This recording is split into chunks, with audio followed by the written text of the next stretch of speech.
My computer, I'm already connected to the wireless. As soon as you hit start stream, this will pop up every time. So my code right now is 2524.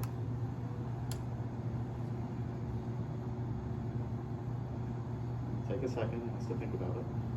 And what prevents a student from doing So a student could, so if no one is connected at all, a student could connect to it and it'll pull the PIN code out. So the only thing you'll see is the PIN code.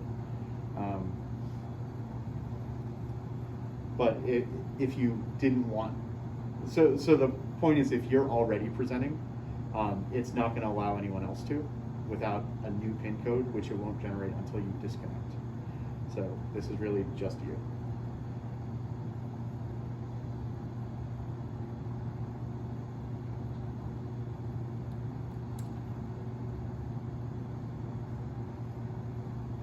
Can a student, like, I've been in a classroom before where students are doing presentations and sometimes rather than bringing a thumb drive, they bring their whole computer out. Can they connect and show over the projector without having to go through AirTame? Yes, so they can use the laptop cable, Yeah. or they can hit wireless Just on like here. normal.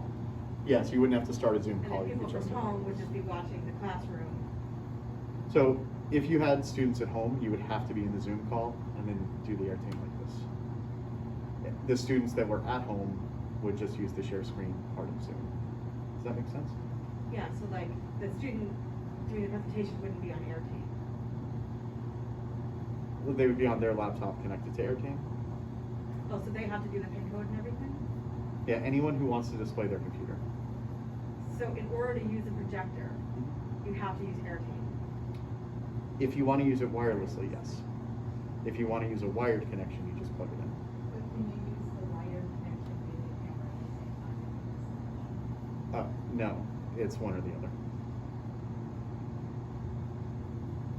Does that kind of make sense? I'm sure I'll learn, get a better understanding as we keep going. They can't do what you're asking for. They can't hook their laptop up through the cable because then the camera will work. Because the camera is on the laptop, it's not on the desktop. I think to clarify, if you want to show your computer in the Zoom meeting, you need to share it through AirTame and then connect your computer to the AirTame, no matter what. So that would be your laptop or a student laptop. Or every use the single teaching time. station. Or use the teaching station. Does that make sense? So if a student like if a classroom's gonna do presentations and a student's gonna do presentations, the recommendation for the faculty to let their class know would be well for them to put it on a thumb drive for the station, or is that the easiest way for a student to be presenting in this format now? My suggestion would always be to use the lectern PC. You're going to get the best quality out of it. But if a student wasn't able to put it on a flash drive, they could use their computer connected wirelessly in this way. And if you had students at home that wanted to present, they would use the screen sharing in Zoom, and then they would still be able to share to the class. You would see it on the screen. Better? You also just have a folder in Blackboard or in Canvas where they just load their presentation, then you can just open it from the teaching station. Exactly. Putting on a central repository is probably the best way to do it. Okay. I think that covers everything. There's one more piece that I added to the written documentation, which is basically like your classroom prep as soon as you walk into the room. So the first thing that I recommend doing is joining the Zoom meeting. So get to the lectern, start your Zoom meeting, make sure that you're connected, you have the right meeting ID. The next thing is making sure that your voice is picked up. So you want to come over to this Yeti microphone right here. And in the documentation, I have the gain and the pattern.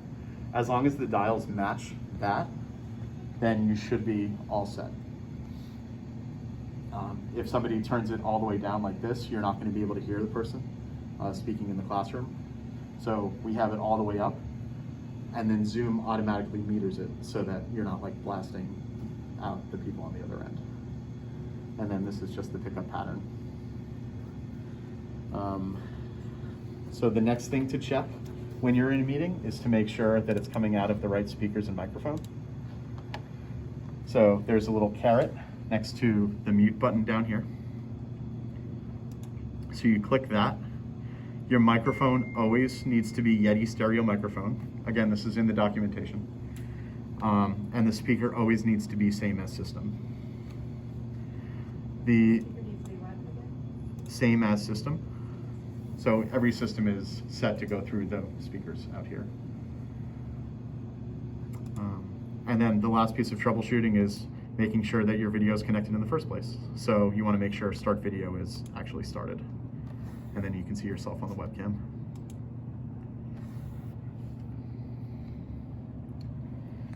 And I believe that's it for the brief overview.